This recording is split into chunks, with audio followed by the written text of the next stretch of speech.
The integration of transcranial Doppler with head-up tilt test provides a sophisticated window into cerebral autoregulation and the pathophysiology of syncope.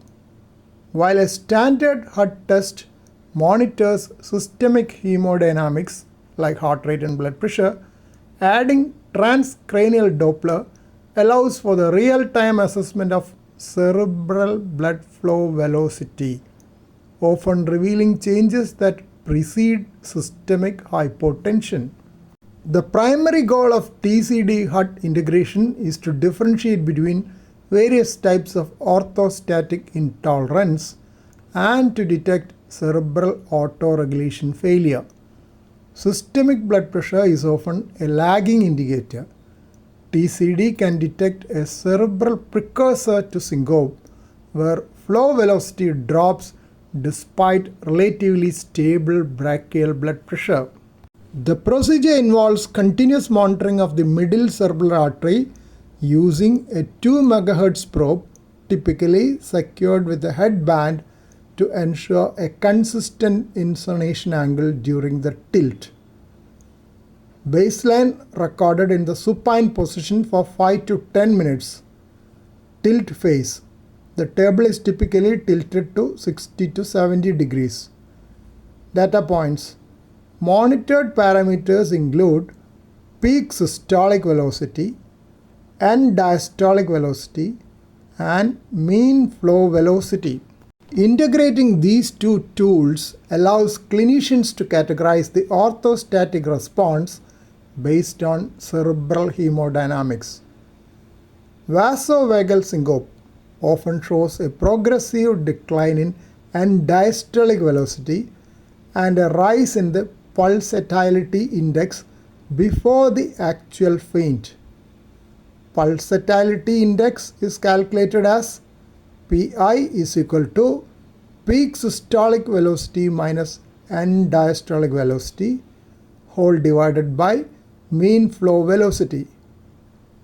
Orthostatic hypotension, characterized by a parallel drop in both systolic blood pressure and cerebral blood flow velocity immediately upon tilting, indicating a failure of compensatory vasoconstriction.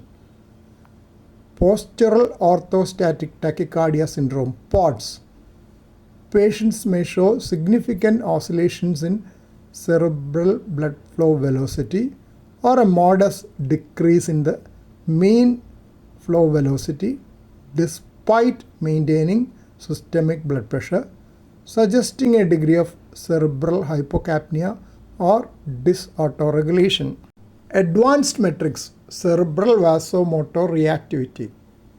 Beyond simple velocity, integration allows for the calculation of the cerebral recovery index and assessment of the baroreflex sensitivity. By observing the phase shift between blood pressure oscillations and cerebral blood flow velocity oscillations using transfer function analysis, one can quantify the tightness of the autoregulatory response. Clinical advantages. Early detection. Transcranial Doppler can show a decrease in cerebral perfusion before systemic syncope occurs. Psychogenic pseudosyncope. In these cases, the patient appears to lose consciousness, but transcranial Doppler shows completely normal cerebral blood flow velocity, effectively ruling out a physiological drop in brain perfusion. Identifying dry syncope helps patients who have cerebral hypoperfusion without a significant drop in heart rate or blood pressure, that is cerebral autoregulation failure.